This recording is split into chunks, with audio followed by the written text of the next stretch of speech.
Now we're into the technique section. If you're skipping to this and going straight to the techniques, I would really highly suggest you go back and you look at all the preliminaries, because understanding the philosophy behind what we're doing and the mental portions and just a lot of the concepts is going to help you tremendously. So please take the time to do that.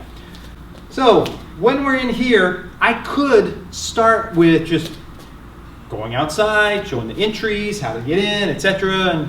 and such. But I want you to start with the control positions, because these things happen kind of spontaneously sometimes. As long as you know how to get this control position well and know where you are, the different positions, you're going to be safe for a little bit, because you've stopped that arm from moving around, stopped the knife from moving. I actually have a student in Australia who's an immigration officer, and they were going to arrest somebody. And he went in, and he said, all of a sudden, out came the knife. The guy tried to kill him with the knife. And he said he didn't know how he got there, but he got to the 2-on-1 and position, and that's what saved him. And that's a perfect example. You may not be able to use the exact entry things, but I just want you to have a directive. Your body knows where it needs to go, and it's going to find its way there. And then you can have all the options from there. So we start with the control positions. We have six basic control positions. There are other ways to control the knife, but in a lot of sparring and full-on resistance, these are the ones that come up over and over and over and over again. The first one we're going to start with is the preferable one, and we'll show why later on. But I want you to have this position. So when I control the arm, what we're really talking about is knife control, controlling the knife. If I control the arm in a way where he can switch hands, then I have not controlled the knife. So I need to actually get in here and control the arm in a way that it's very difficult for him to switch hands. So we're going to go with the 2-on-1 baseball bat grip, just like grabbing a baseball bat. If I go here, I have that grip. Okay, that's pretty solid. The reason we need two hands is in Filipino martial arts, a very good term. When you grab something, this is called the gate, where the opening is. So if Shelton moves his hand this way, I still have a hold of it. He moves it the other way, it's coming out of my hand. And you do not have to be skillful like Shelton to know how to do that. Anybody that gets grabbed is just going to flail back and forth. And if there's an opening on one side, it's coming out. So in order to close that gate, I use the other hand on the other side. See, because there's a gate here, over here on this one, the gate here. And so the hands close the gate of the opposite grip. Okay, so 2-on-1. Okay, so now I have a pretty good grip. Now, we're going to look later, but I just tell you briefly, if he pulls straight up with this, it comes out because he's going against my thumbs there. So that's why I'm trying, when I do this, I would like to actually get my hands over the top a bit, so when he comes up, it's not just against my thumb here, right? It's actually against the webbing of my hand. So if you can, when you get this 2-on-1 grip, try to get your hand over the top a little bit if you can. That'll help you a lot. But even though out here, he might be able to rip that out of your grip, which is why we're going to get in close here. Now I'm very close and I'm dropping my weight. I'm hanging on him so it's very strong. Now, can he switch hands?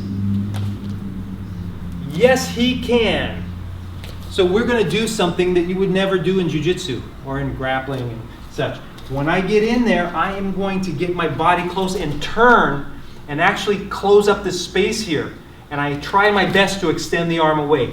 In this position, I can use like a bench pressing motion, which is a very strong human structure, against him just pulling in. If his bicep is stronger than your entire two-hand bench press, well, you're out of luck, right? That's the way it goes. We just have to be honest about the whole thing, right? So, seriously, if he was that strong, I mean, that's where, again, what I say earlier is you try to break distance, and even though he might chase you down and you get some in the back, you're going to just try to break distance. You can't deal with it right there. But there's a time you just have to go in and get a hold of it. So 2-on-1, right? Baseball bat grip. Not like this. A lot of times students will do this. They grab with both hands, but notice both the gates are on the same side, so they have to be opposing. I go in, I get close, no space here, and I turn, I put it over my shoulder, because here he has a lot of mobility. I'm trying to immobilize the arm. I have two hands low. I get in, I put it over the shoulder, and Shelton will tell you, well, he's done this so many times, but he can tell you that there's not as much movement there. And then I use my head to try to clamp on to lessen the motion again. This is where we do our disarm. We have a whole bunch of things, disarms we'll go over later. But the control position is primary. That's the key, is a control position. Then you do all your stuff from there. Because this is grappling. You know, it's like, oh, you wouldn't want to grapple with a knife. Well, you have to. You know? I mean, you might be able to, he thrusts at you and you go, poof, finger jab. I don't think so. Not gonna bet my life on that one. So in grappling, controlling position is so important, whether it's standing or on the ground. So I get in here, 2-on-1 turn, and that's the first position right here. If he goes to switch hands now, it's difficult. It's difficult for him to reach. That's it, over the top. Now that brings up the idea of the possible choke. You just have to make sure when you're in here, by dropping my head here and going here, it's very difficult. If I just raise my shoulder, not to mention it's just very, very difficult to do the one-arm choke, period. And our basic defense in jiu-jitsu for dealing with the choke is you grab one arm with both hands and you don't let go in the baseball bat grip. Once you get that, it's very hard for someone to choke. So don't worry about that either. So one more time, 2-on-1, move in, get it over there. This is your basic position. We'll do a lot of drilling in here and you'll feel you get very comfortable with it.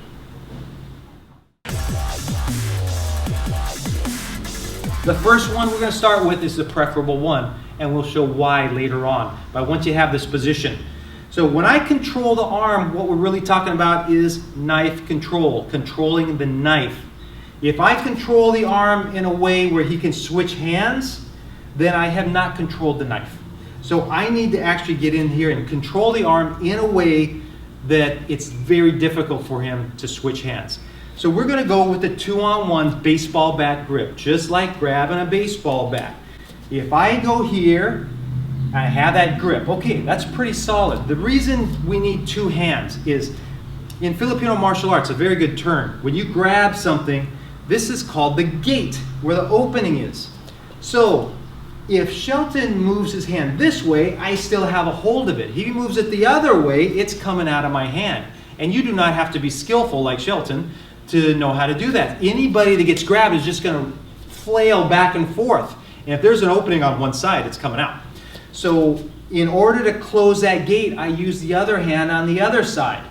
See, because there's a gate here, over here on this one, the gate here. And so the hands close the gate of the opposite grip.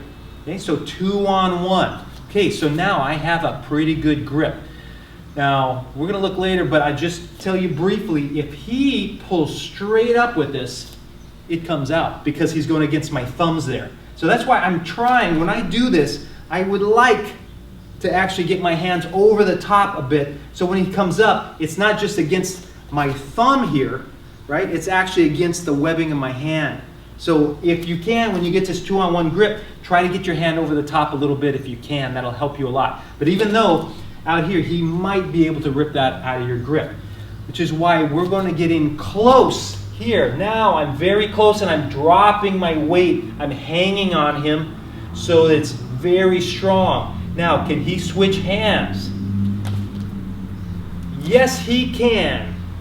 So we're going to do something that you would never do in jiu-jitsu or in grappling and such.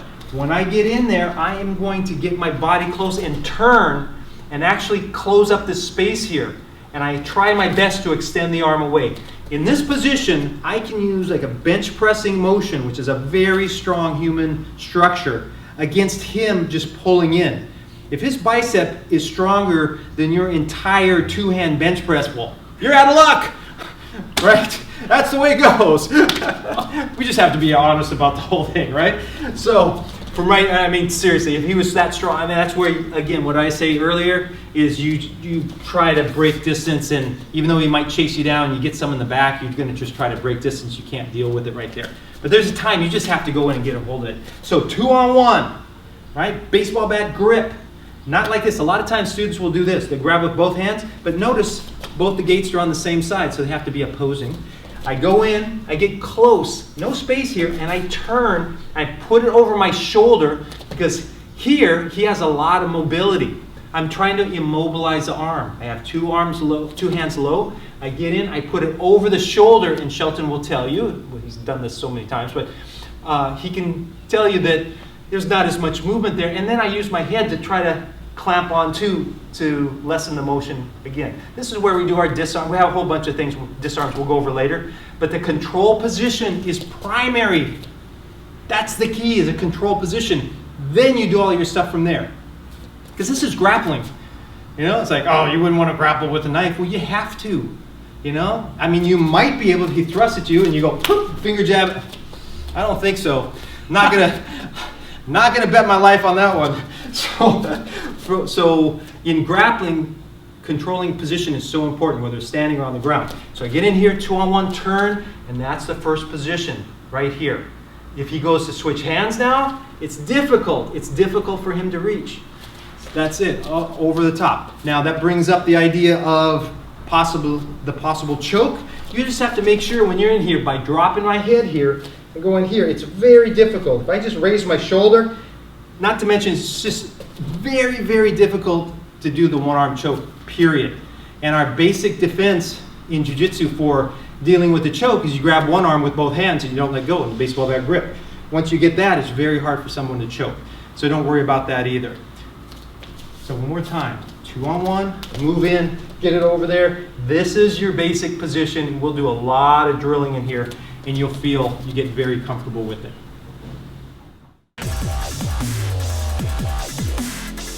Position 2, inside wrestling arm capture here.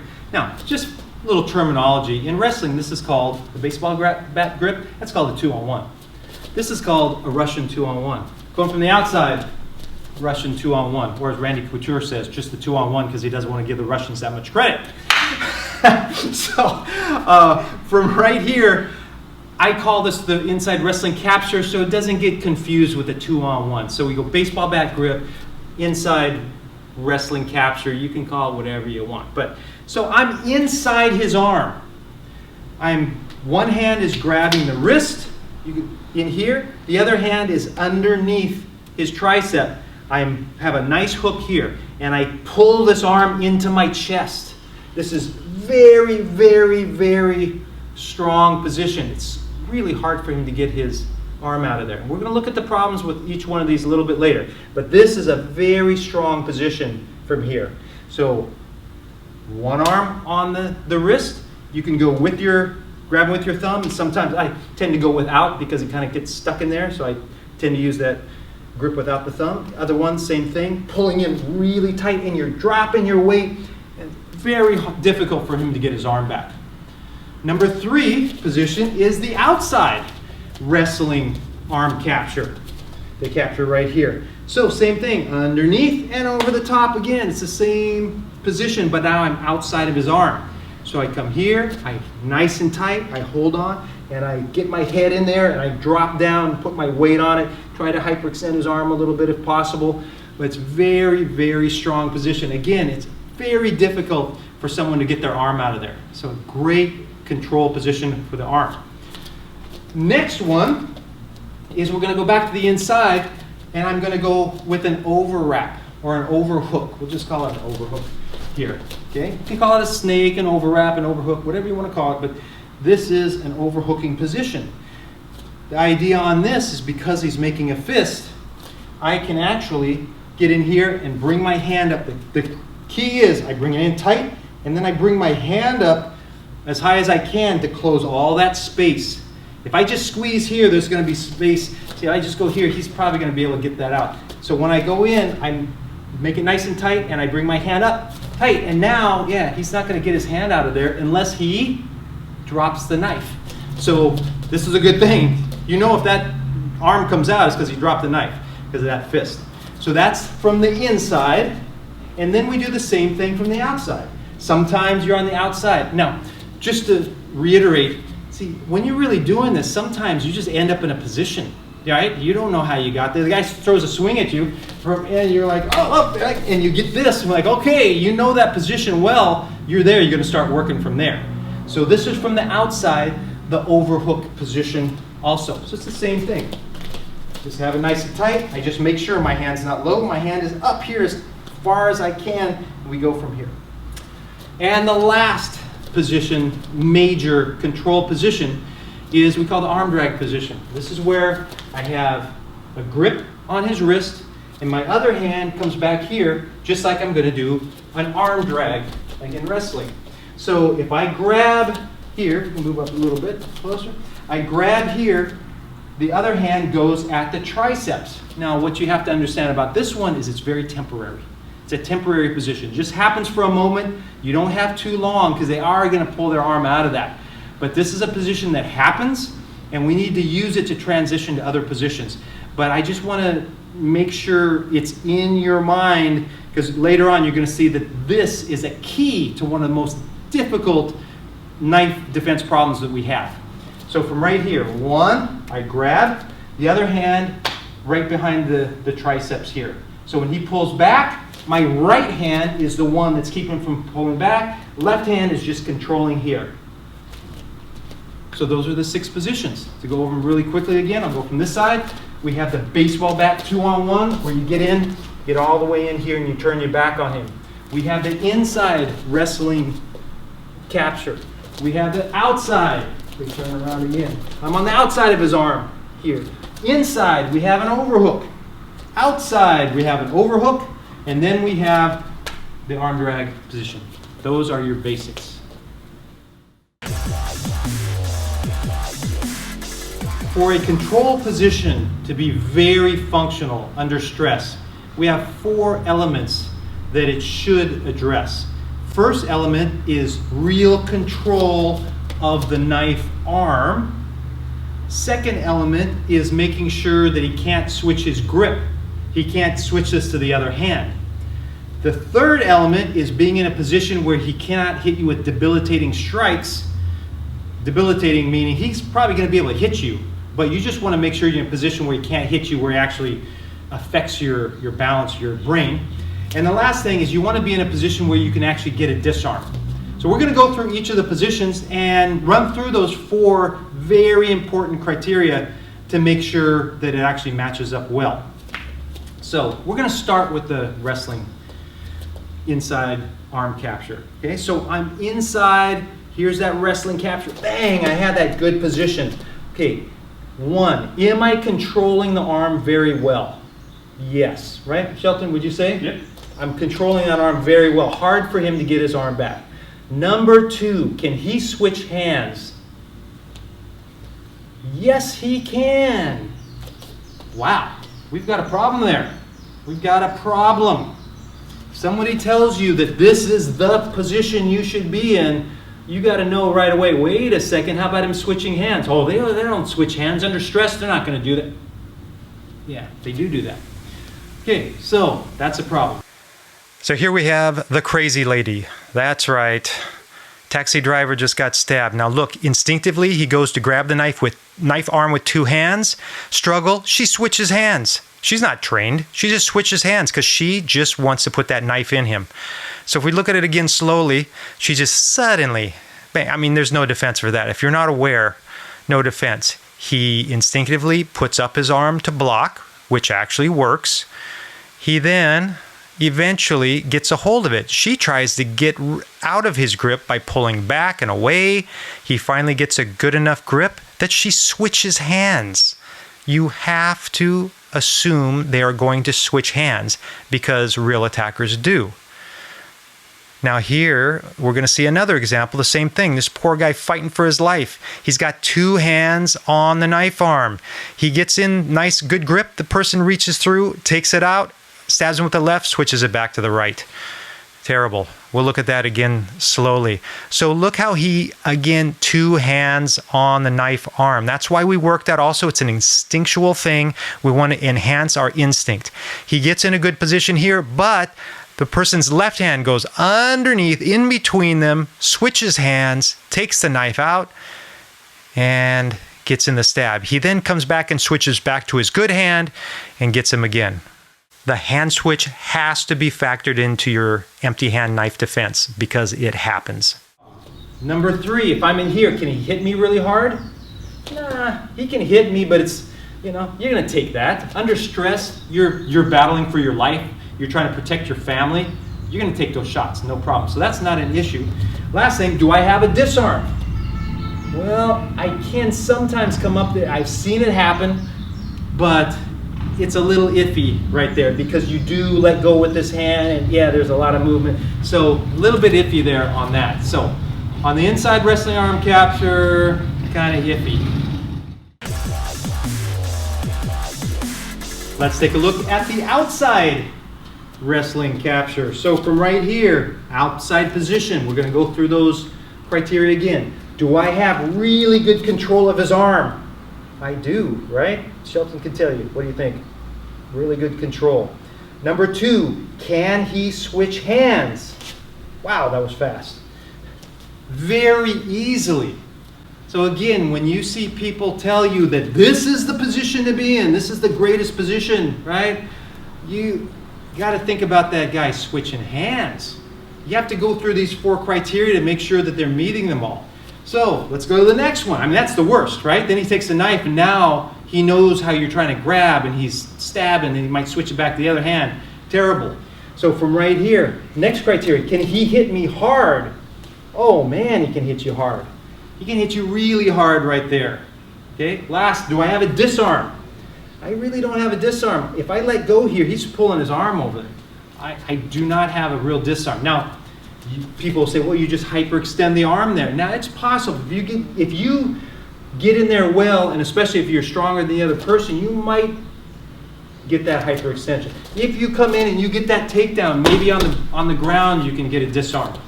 But wow, it's tough. And I just want you to think about something. This is a very important position. We're going to use it because it happens. It's very important to be good at this position. We're going to just transition someplace else.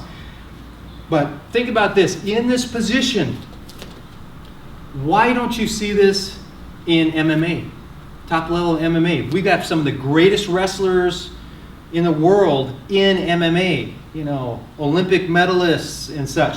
Why don't they use this? Like Dan Henderson and all, you know? Because they get hit with the other hand, right?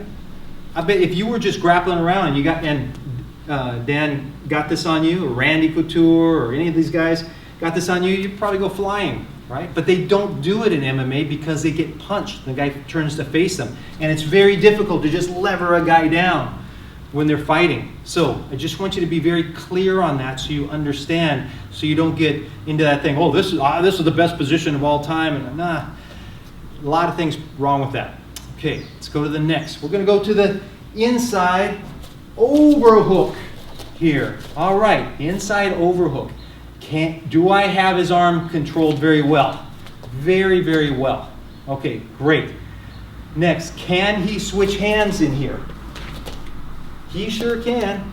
He has to get around my body, but he can switch hands, which is why when we do this, what we're going to do is we're going to get in there and start throwing knees and try to keep him away. But he can get past all this and get in there, and now he's got that knife. Okay? Can he hit me very hard? Yes! Yes, he can. Do I have a disarm right here? I do not. I don't have a disarm. Right? There's no disarm in there. Other side, outside. So you see there are problems. Outside overhook. Same thing. Do I have his arm tight? Yes, I do. Can't get that arm out. Can he switch hands? Very easily, because I'm on the outside. Can he punch me hard? Well, maybe I keep my head down, but he might still be able to get me. I might be able to hide my head, so I might be able to deal with that. Do I have a disarm? No, I don't. I don't have a disarm here. So you see the problem with those. And on the arm drag position, that's just a temporary one. We're not even going to look at that right now.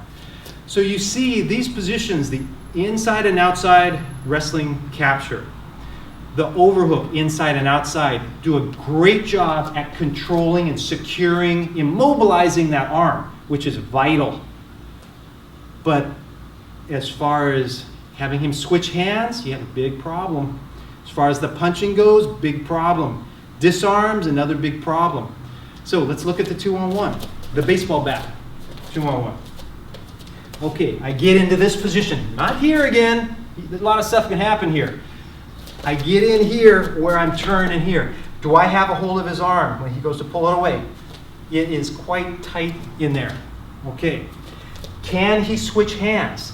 It's difficult to switch hands. That's why we're using this. Can he hit me really hard?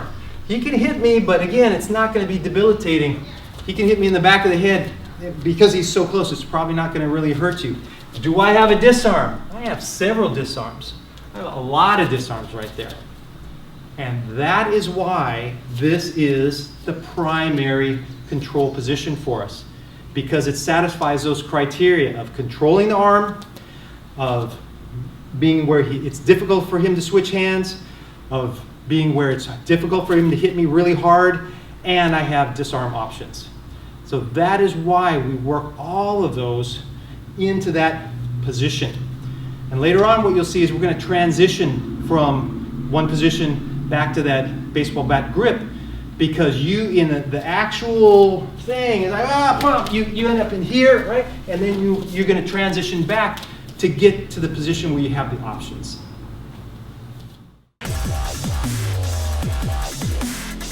One of the really important aspects of understanding that this baseball bat grip is so by far the superior position to get to, it gives you the most options, is it gives you a mental directive.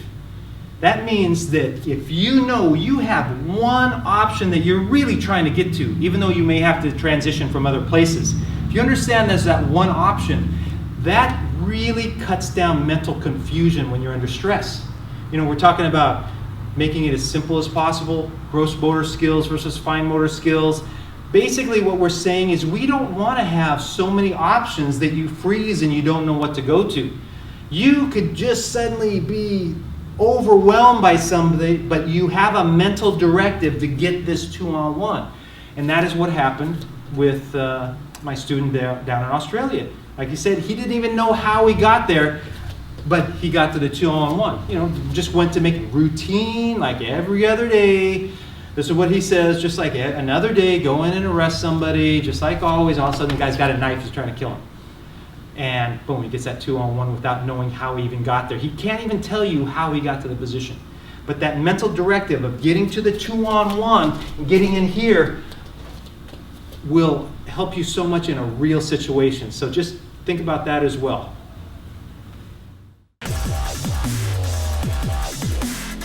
Now we need to look at the deficiencies of the baseball bat grip. Now, I can tell you all day that this is the best grip, this is the place we're trying to get to, but you have to know that nothing is perfect at all. So the first deficiency here on this is, what if there is lubrication? Now it's like, lubrication, what are you talking about, right? The guy changing his oil or something? And no, blood is a lubricant. If you get nicked here or cut or whatever, or he gets cut, you hit him, whatever happened, if there's blood involved here, maybe you already stabbed somebody else, it is going to be very difficult to keep the grip because it slips too much. Okay? We actually have a drill that we'll show you later on where we put some lubricant on the arm, and you try to hold on, and you find out for yourself what actually works there. So this is a good example where this 2-on-1 grip, if there's lubrication, you have to switch to something else right away, or that's coming out. Okay? Which brings up the fact that this overhook here from the inside is actually the most secure grip. This can slip, right? Outside wrestling capture can slip. You know, when you overhook, because it's just a physical thing, his hand is going to be bigger than the hole that you create here, that small space. Even with lubrication, he can't pull it out. So this is the most secure grip. It's just not the grip that gives you the most options, because he can hit you and such. And we'll look at what to do from each grip later on. Now, from here, besides lubrication, you have another problem, which, how about that? Good thing we have Shelton here. Sometimes you have people whose forearms are just really big, right? And compared to your hands. Now, I happen to have large hands, and so I can get a pretty good grip in here. But if someone with smaller hands tries to grip Shelton's forearm, especially up higher, guess what's going to, he's going to pull that right out. Even if they get in here, it's just going to come out. It's not going to hold on. On that transition, it may come out. So you have to realize when you have somebody that is significantly larger than you, their forearms are so big, it's hard to get your hands around them. then you're not closing those gates again. The gates are wide open and it's going to come out. You have to try something else, unfortunately. Then another thing to think about on this 2-on-1 grip is I do have to turn my back to get that good position. So there is a slight chance of being choked, slight. So when we turn around, there's a very slight chance. So the main thing is if you understand choke defense, if I have Shelton put this down for a moment, when I'm here, if he's behind me, he's trying to choke me, wow, it's funny, he did that very well, almost like he's a black belt or something in jiu-jitsu, which he is. My number one defense here is to put my shoulder up and my chin down, right? But in this case, we're gonna go actually, for our control position, we're gonna have it up on the shoulder, but we keep the chin down and we grab that arm with 2 hands. Then he goes to choke me with the other hand. It's just hard for him to get all the way in there. Even my chin is up and he goes through, it's hard to get in there far enough to really do, yeah, he's gonna try to collar choke me. It's difficult. So you just make sure you keep 2 hands on the arm, keep your chin down, and when the other one comes through, just raise up that shoulder. But in all the sparring and all, chances are someone's gonna be trying to maybe switch and grab the knife with the other hand. They're not going to be thinking about the choke because they're afraid that you're taking their knife away from them. But just in case, to have that covered, and someone's going to say, oh yeah, but if you turn your back, they're going to choke you. Well, you already have the counter for the choke built into it. But those are deficiencies of the 2-on-1 grip. You have to know them because if those situations come up, the large forearms or the lubrication or both, you're going to have to switch to a different position. Let's go to disarms. When we get that baseball bat grip in here and we're in this good position where we're quite safe and we have the option to actually do several disarms, we have to know those disarms and know them well. So first line is I'm going to take this over, take the knife over, put the knife on the outside of his leg, and then I'm going to rotate his arm, his hand and arm into the inside, hit the disarm and shove him away, and then I pick up the knife. Okay. Key thing on that is anytime you're doing a disarm here, the idea is you go 90 degrees, your pressure 90 degrees to his knife. If I just continue in a straight line, that knife's going to rotate and it's going to slip out. So same thing here, when I go and I put this knife here, if I just simply pull in a straight line, this is what happens. It comes back and it slides out. So I'm in here, comes back, I go straight line, it slides out. Since it's rotating as you push, I have to rotate also. I have to make sure the force continues at 90 degrees to his blade. So from right here, I do that by simply rotating and circling his hand to the inside. I come here, out, I circle to the inside and shove, and there you go, dropped it right on his toe. So one more time. We're in here. See, the idea here is that I don't want to have to grab his knife or grab close to his knife. I want to keep that 2-on-1 grip. If I can disarm it on his leg, great. If somebody gets cut, he gets cut. So this is very, very effective, and I mean, it just works over and over and over and over again. Until you spar enough and the people realize what you're doing, and it's hard to do it after that. So from right here, I go in, come behind, and circle it all the way in. I shove them away, and then I retrieve the knife. Now, watch what I'm doing here. I just want to point that out because people are going to say, oh, you're not supposed to hand the knife back to a guy. When you practice disarming, don't give him the knife back because then you're ingraining it. And there was that guy that actually, the officer that took a knife away from the guy and gave it back to the guy because he was so programmed. Do you really believe that? Do you think in a life and death struggle that's all that stuff and the guy gets a knife away and goes, like this? No, come on. That's not going to happen. So you can give the knife back. Now, if you think it's really a problem, leave that up to you. You can just leave the knife on the ground and let your partner pick it up. But there's that thing you hear a lot of times in training that if you practice giving the knife back, you can give the knife back under pressure.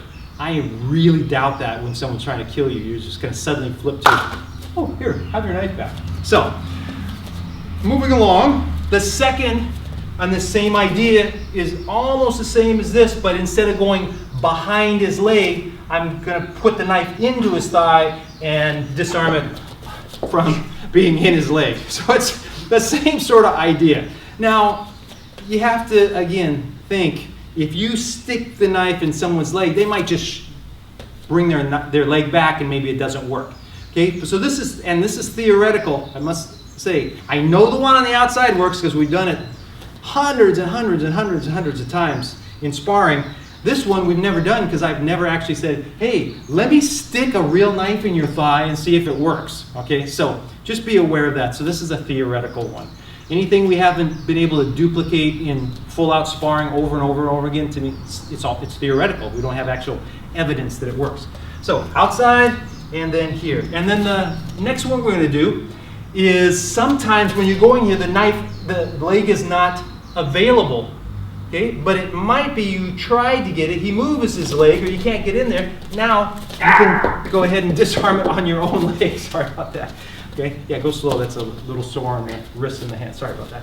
Okay, so we're in here. We're trying to go. I can't get it, but my leg is right there. So either I just bend and do it here, or I raise my leg and I take that out right there.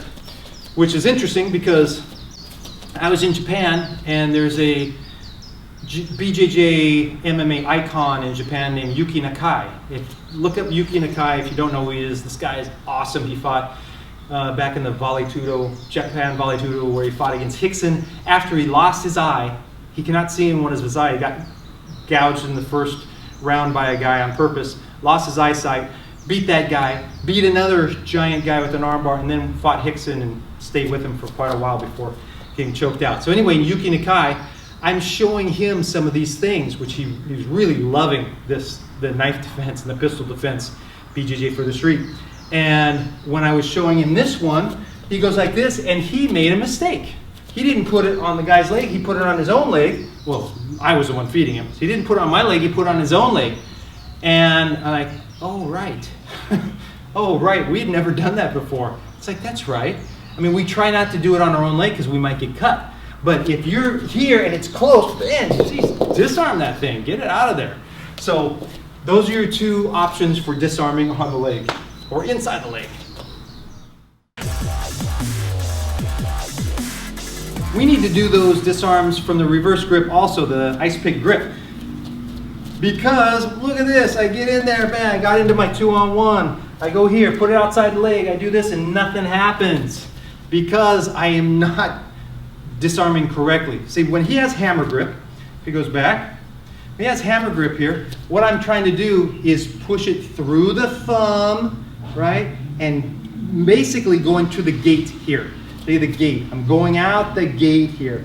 When I go for the reverse grip, right here, if I do that same thing from the outside, I'm actually not pushing the knife, and we rotate a little bit here so you can see. I'm not pushing the knife out of his grip, I'm pushing it into his palm. Pushing into his palm. What we want to do is try to get that knife and pry it out of the gate. So when we go reverse grip, I have to go, instead of from outside to in, I have to go from inside to out. And it's that same circular motion there, going inside to out. So one more time, when you get in here, same here, inside to out. As far as doing it on your own leg, it tends to slide. So you can just skip that altogether with the reverse ice pick grip. Next, we went on the leg, his leg, went on my own leg if you have to. Next one is you disarm using an object. So really, you think about it, his leg is like an object, right? You might be in here and there might be something nearby that you can use, and I kick it a little bit and take it out. Obviously a solid object. So that's the idea right here, is sometimes you're in a position where there's another object. It can be a post, it can be whatever, a car, wherever you are. You just use the same principle as disarming on the leg, and you do it on the object. Reverse grip, same principle. I don't go from outside, I have to go from inside to get that disarm and take it out. So next principle, just on object. And you can practice that by just putting yourself up against a wall or next to if you're in an office, next to a desk, just improvise something. Sometimes we use a heavy bag and just do it against the heavy bag. Disarm against the object. Next disarm, we're in there and something happens, you're here. Sometimes with the struggle, you end up on your knees here. This is a very secure place to be. You have that baseball bat grip and you're putting all your weight and you're protecting yourself.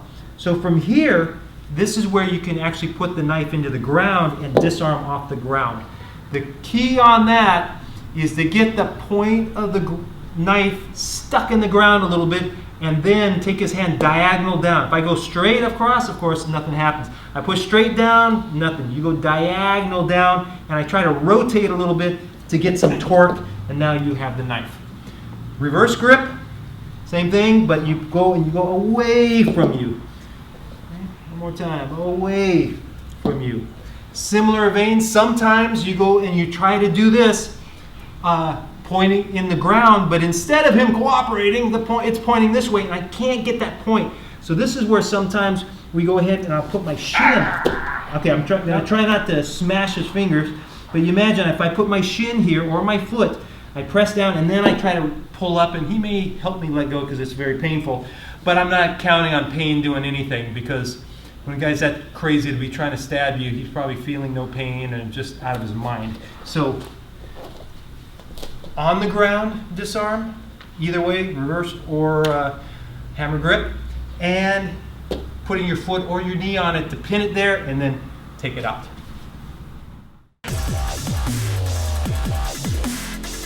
And the last basic disarm we're going to do here is we're going to take it out with our hand.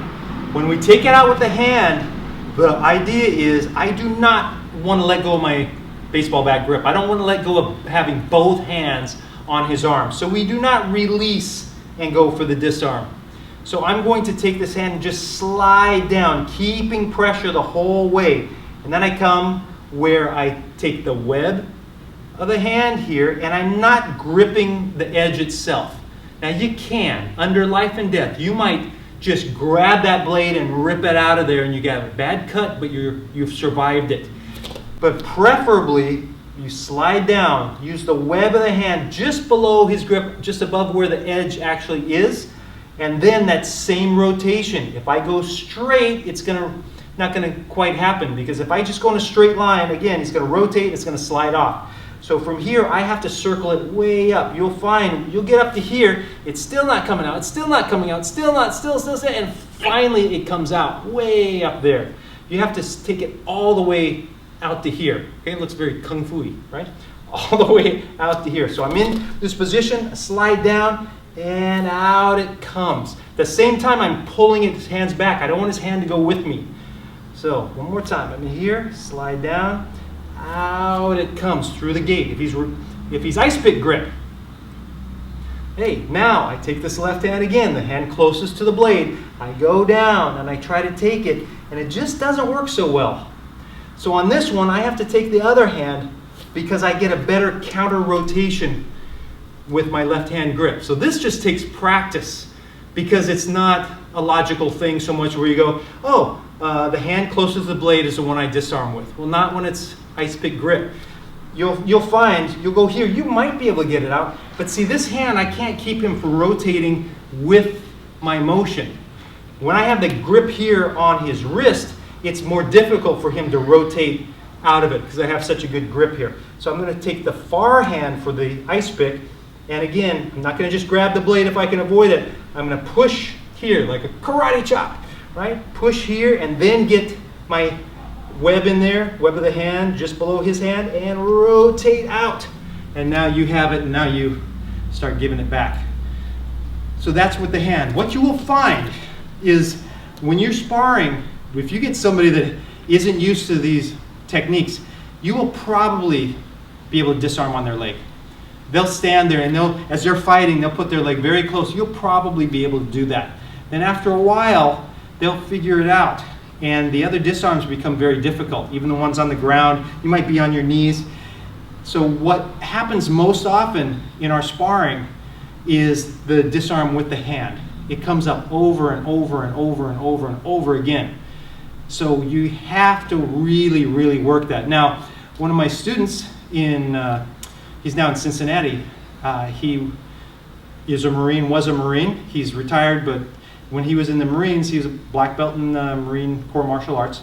And when in his last days there, they decided to do some knife defense stuff, and they picked him out because they knew that he had training with us doing something else. And so anyway, to make a long story short, they took a very big, strong guy, much bigger and stronger than him, and said, here, just go ahead and have at him, thinking that they were going to, because they knew he was retiring or something, whatever it was. Basically, they thought the big guy was just going to go and just get him. Well, guess what? When he came in, he got to this position, he went to try to take it out with the hand. He couldn't. The guy pulled his arm back, and he went, boom, disarmed it on the leg. So that is a good example of going from, instead of trying to get the leg and you can't, and then going to disarm with the hand, you try to disarm with the hand, you can't, and then you switch to the leg. So this stuff's really functional when you work at it and get proficient at it, you get that feel. So those are our basic disarms, and work them. You'll find when you're doing your sparring, you will get these disarms. So we have those disarms, but sometimes you can't quite get the disarm. There are other options from the baseball bat grip. Sometimes as you're in here, you're trying to turn, the person's strong, they pull back some, and you go here, and you have an opportunity sometimes to step behind and actually do the takedown here, right? Then you're gonna do, he's gonna, see, I can do this. I go, oh, then what you do is you pull and you break his elbow against your thigh. He's laughing because he knows, what's he gonna do? He's gonna pull his arm back, and he's coming back in here, so you're gonna have to come down and try to get to a position, whatever it is, to try to control, but that's the time that you can escape if you are able to, if there's no one to protect. This is a good example there. So just a simple, you're here and you step out, bang, and you pull them over. Now on the same sort of thing, there's a variation that I'm going to tell you, if you try it against somebody heavier than you, you're probably not going to work. But sometimes knife guys are smaller. That's why they carry a knife, because they're small and they think that's what they need. If you end up with someone that you do have a size advantage on, you can do that same sort of thing, but instead of stepping here, sometimes you're here, you start to fall and you just actually kneel right here, and then you just pull them over, and you can see where it's a long fall right here. And then again, if I get that overhook position right here, I can start hitting. I can also come up and try to get the disarm. We'll look at a little bit of that when we go to the ground. So those are two takedowns you can use. Another idea is sometimes you're in here and you're trying to get in, but he pulls away again. He's going back, you're here, and this is where you can kick to the groin. The problem with kicking to the groin is that means I'm in a position where I don't have really great control with this 2-on-1, unless again it's somebody that I can really dominate because they're not super strong. They're not stronger than me. I can really get that good grip, and so then you can kick to the groin from there. But that does happen sometimes, is a person, you're trying to get in position, they move back and you end up like this, facing them. I'm facing. So if you can't get back in and you're having trouble, maybe he's bracing off there, and I have it, that's where you may add that in. Not a primary. It's like, oh, just grab the arm and kick him in the groin. No, because he can take it, can pull the arm out. The primary is try to get that good control position there. Another option that does happen sometimes, and it's not real often, but it does happen, is you get in here like this and he's pulling back, and as he does, you go whoop and you stick it in to him. So that's the old return to sender. He pulls back. As he's doing it, I'm just going to keep this grip. I'm going to turn and just shove that in there. That's not good for him. Okay. And the last one, oh, you're going to love this, functional martial arts training. The reason I'm showing it is because it's happened in our class. Actually, it's happened in our class against full resistance. So from right here, as the person got the 2-on-1, the person was a little bit stronger, whatever, and actually was able to pull the arm up. Because this is the thing, I can tell you, oh, they're going to pull their arm back, they're going to do this. You don't know what they're going to do, right? You can't really predict 100% because people are different and whatever. So this person actually, he got in here, that person raised his arm up and he went, boom, like this, and the guy just dropped the knife. because his arm was getting so twisted. Not that he put him in an arm lock and like held him there, but he actually was able to take the knife out. So those are a few options for you. Options from other positions. You need options. Shelton was just telling a story about how he, one time, guys coming in, training, playing, and he ended up going underneath and taking the guy down. I mean, sometimes things just happen and you're in a position, and if you have the option, you can apply it. So that's why we don't say, oh, you know, this is the only way to do it. Don't try that, don't try that, don't try that, only do this thing. No, have the option, because sometimes things come up and you're in a position and boom, that thing works really, really well. So from right here, from the inside, wrestling capture from right here. One thing you can possibly do as you're going, like we're saying, it's hard to disarm and all. Right away, he may step forward and you can go boom and take him down. Okay. Now there are also techniques here where you might be able to come up, but that puts. If we rotate this way, I just want you to see. If you have this arm, you can come in, even drop to your knees and throw him over. But look where the knife goes. It goes right into you. So you can't do that kind of rotation with the wrestling capture. But you can possibly step outside and pop that guy down. So that is an option from right there. From the outside capture, same thing. You could be in here and go bang and just throw him on his face. Okay? If he gives you the proper balance, in other words, he's not really on balance, he's not pressing into you, and you know, if he's trying to pull away a little bit like this, you're going like this, bang, you might be able to go in and take him down. It definitely can happen.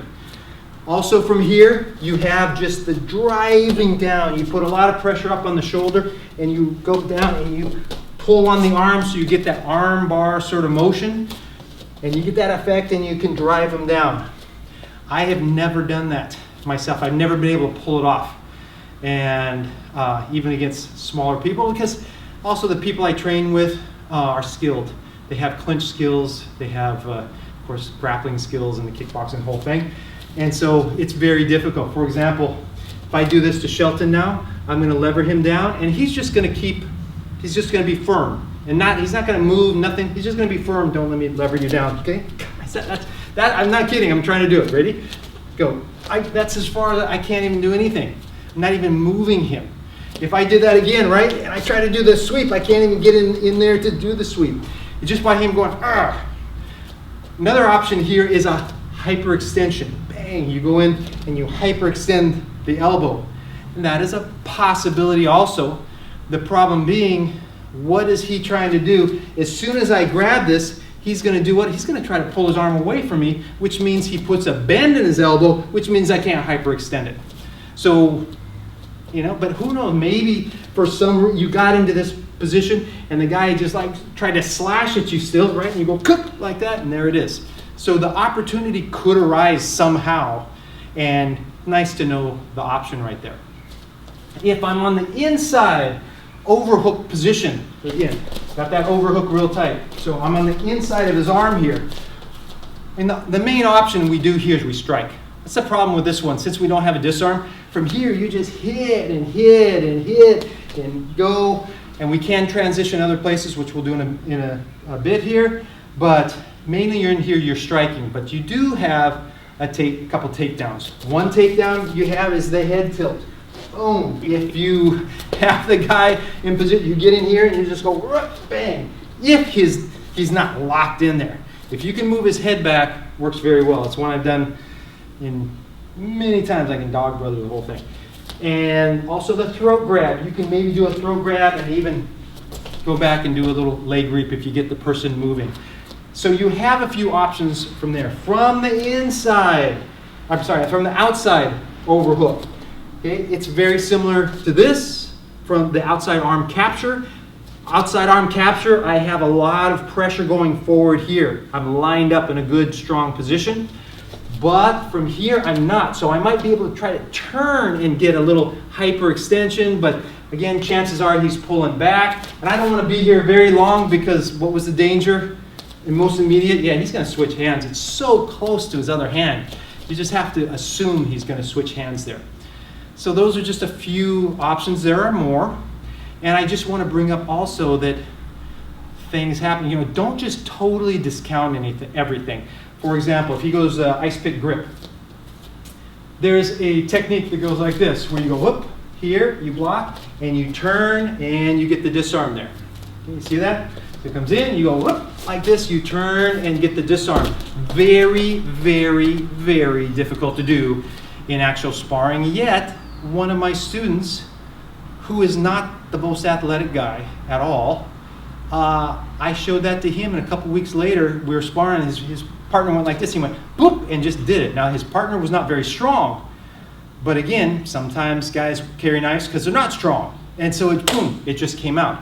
Not to mention, again, positionally, maybe I get into a 2-on-1 here, and the person's so strong, they're able to get their arm up, right? And I go here, and now maybe I can take it out from there. Because it's slowed down. He's not ballistically hitting you with it. It's slowed down a little bit, and now you might be able to go in those positions. So don't just discount other things. But through sparring, you will find what works best for you so that you can actually apply your technique under pressure. Grip transitions. Hey, this is Creighton Hatiko, one of the greatest guys you'll ever run across. Amazing martial artist as well. Serves our community as a police officer. Thank you for that. You're welcome. Not the most thankful job in the world. So what we're going to do now, since we realize that the 2-on-1 baseball bat grip coming into here is really our best option in most cases. Not always. In most cases, that's going to be our best option. That means that when we get to another position, it just happens. You know, some guy takes a swing at you with the iron, and you end up in here. Well, you need to know how to transition to that baseball bat grip without getting cut, without risking losing the arm. So once we have that arm, you cannot let go, because the second time you come in, they're going to really be aware of what you're trying to do and grab, and they're going to adjust. They adjust very quickly. So we're going to start from inside wrestling capture. This is the easiest one to make the transition from, because you're almost in the position. So from here, if I happen to have that lower arm, the arm closest to his hand, on his forearm here, I'm just going to bring it down and get the first grip of the baseball bat grip, and then I'm going to bring my hand down, not letting go, bring my hand out, slide it and rotate it in, and then turn my body, and there we go. You know, one thing on that baseball bat grip I haven't mentioned is when we're here, my top hand is at my middle finger is around where his wrist is, and I'm gripping not just his wrist, but I'm gripping up on his hand too, so I have, again, control of that knife. If I'm just on his wrist, he has a lot of rotation there, yes. So I'm trying to get this here, and then when I do, I actually turn it, try to rotate it, and just puts his arm in a little weaker position. So on the transition again, I have inside wrestling capture, get my bottom hand closest to his arm in position, and then slide the other one in, and now I turn my back and I'm in that position. I went from here where he can switch hands pretty easily to where I come down, and now it's difficult for him to switch hands, and I can do my disarms and such. So that's number one. Number two, we're going to go from the outside. So I'm here, I'm on the outside wrestling capture. Now this is a problem, because when we do the baseball bat grip, I'm on the inside of his arm. Here I'm starting outside. That means I have to get past what we tend to call passing the knife through. You don't want to pass the knife through, because anytime you pass through, there's a chance it's going to cut you. But we're going to have to take that risk, because otherwise he's going to probably get wise and switch grips, you know. You don't have to tell him because he's Filipino, so it just comes naturally, right? So from right here, I'm going to make that transition. The way I'm going to do it here is immediately I'm going to put my head down, because if my head is up, it's going to be a little more difficult. So I'm putting my head down to try to clamp on, get more grip. I'm going to push down. Now notice when I push down, I'm changing my grip. I'm actually using my thumb. I'm not using my thumb here. I'm going to use my thumb. I'm going to push down with my hand next to his hand. I'm going to pull down with the one near his elbow. And I'm still squeeze in with my shoulder. I pull down, I push it in, switch hands as I'm rotating around, and I get to the baseball bat transition. So if I do it from this side, so I'm here, I go in. And a lot of times they're trying to pull their arm back, which actually makes it easier for you. He's trying to pull his arm back. As we do it, I switch, and now I'm back in my good baseball bat grip. So one more time from here. If we go slowly, I'm here. I push down, or I follow his motion. Then from right here, see my hand near his tricep is going to come down and go all the way to the bottom. So I come here, and I turn. I get my other shoulder. I go from using pressure with my left shoulder, the outside shoulder, to pressure with the inside shoulder. Slide down, get the grip, and there you are. Then we can do our disarms and such. So that's from the outside 2-on-1. From the inside overhook, okay?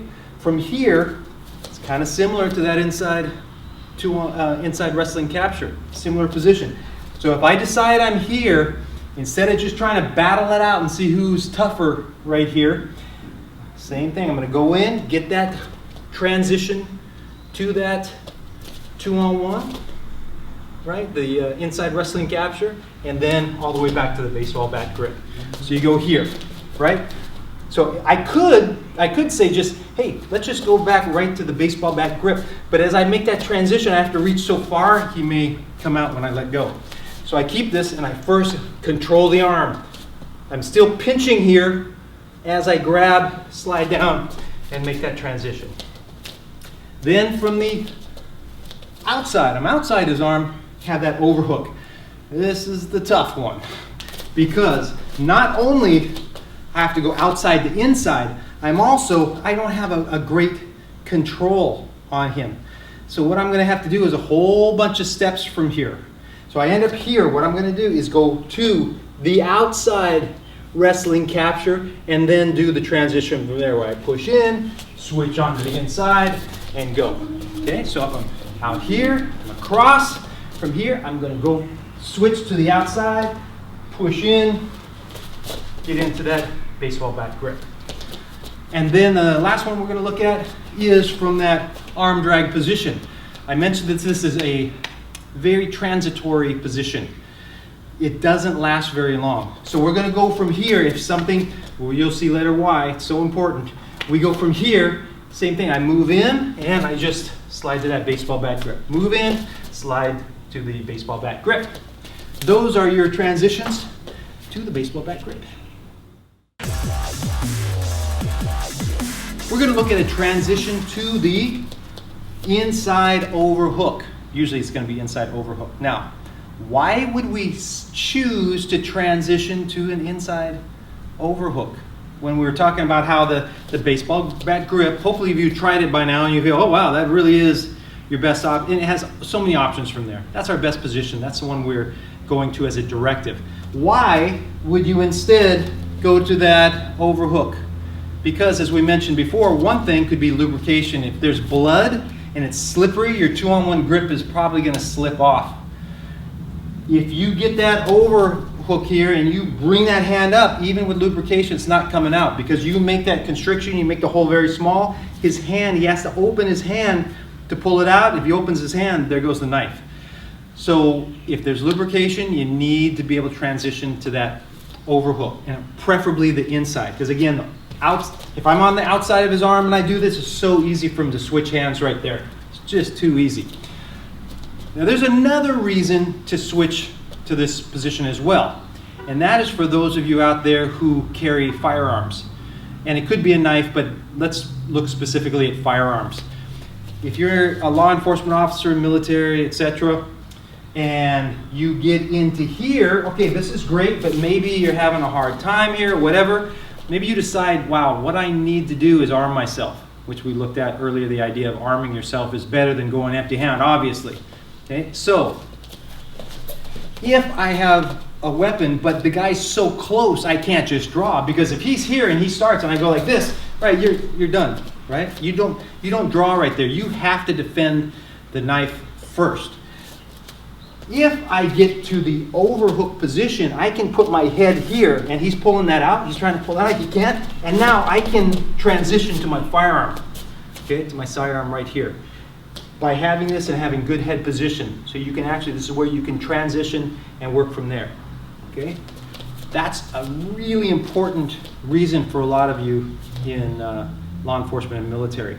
So to make that transition, if I'm going to try to get to the inside wrestling capture. So if I'm here and I'm having a problem, I'm going to go here, get that wrestling capture, switch back out, and now use your head position. Okay? Make sure, don't do this because he's going to come in, he's going to punch you, he's going to headbutt you, he's going to grab your hand, whatever. So just keep your head. When he comes in to try to grab your hand now, it's going to be a lot harder because you have your head in the way there. But basically to position the arm where you can get that overhook, you need to go to the inside wrestling capture.